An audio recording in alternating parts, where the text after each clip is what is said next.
मैं निधि शर्मा और आप देख रहे हैं न्यूज बोर्ड। रूस और यूक्रेन के बीच युद्ध की आशंका लगातार बनी हुई है। अब गुरुवार को भी अमेरिका ने एक चेतावनी दी और कहा कि यूक्रेन पर आक्रमण करने से पहले रूस अपने ही लोगों पर फॉल्स फ्लैग केमिकल्स हथियारों के साथ हमला करवा सकता है और उसके बाद रूस की सेना यूक्रेन पर हमला कर सकती है। अमेरिका की तरफ से ये चेतावनी उस वक्त दी गई जब रूस ने मॉस्को से अमेरिका के उपराजदूत को बाहर निकाल दिया था। उसके बाद अमेरिका ने ये बात कही। रूस ने अमेरिका के राजदूत को एक दस्तावेज सौंपा है और कुछ मांगे अमेरिका के सामने रखी है।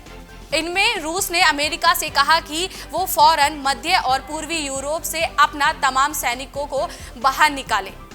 बाल्टिक क्षेत्रों से भी अमेरिका अपने सैनिकों और अपने हथियारों को बाहर ले आए। इसके अलावा अमेरिका ने पिछले कई महीनों से यूक्रेन को जो हथियार दिए हैं उसे वापस मांग ले। साथ ही यूक्रेन को नाटो में शामिल करने पर प्रतिबंध लगाया जाए। सभी तरह से रूस यूक्रेन को कमजोर करना चाहता है। इतना ही नहीं, जब रूस ने अमेरिका से अपनी मांग रखी तब अमेरिका ने भी रूस से अपनी मांग की कि वह यूक्रेन से फौरन अपने सैनिकों को पीछे हटाने के लिए कहे। हालांकि उम्मीद यह है कि अमेरिका रूस की इन सभी मांगों को अस्वीकार कर देगा।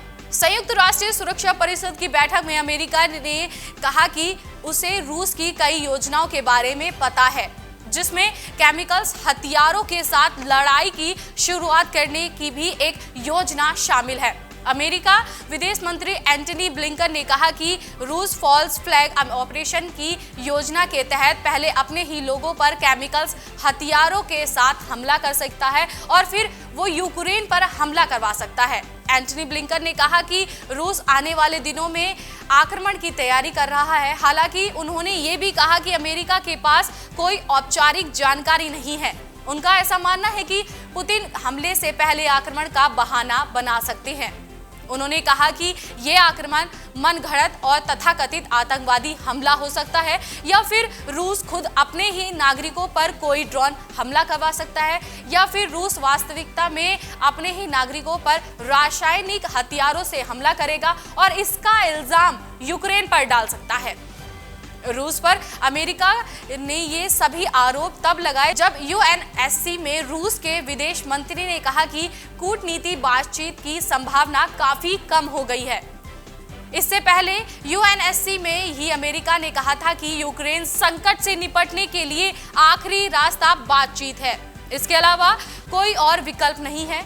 यूएसए स्टेट डिपार्टमेंट ने कहा कि अमेरिका अपने सहयोगियों के साथ समन्वय के साथ काम करेगा। बातचीत को लेकर रूस की तरफ से नई तारीखें देने के बाद अमेरिका ने कहा था कि अगर रूस आने वाले दिनों में यूक्रेन पर हमला करता है तो माना जाएगा कि रूस के लिए कूटनीतियां कोई मायने नहीं रखती।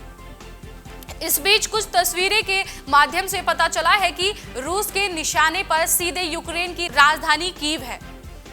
बेलारूस में पिपरियात नदी के पार रूस ने एक नया पुल बनाया है। यह पुल यूक्रेन चेर्नोबिल के करीब है और राजधानी कीव के करीब 80 मील उत्तर में स्थित है। कहा जा रहा है कि रूस ने इस पुल का निर्माण यूक्रेन की राजधानी पर हमला करने के लिए किया है, क्योंकि इस पुल पर भारी तादाद में रूसी टैंक तैनात है।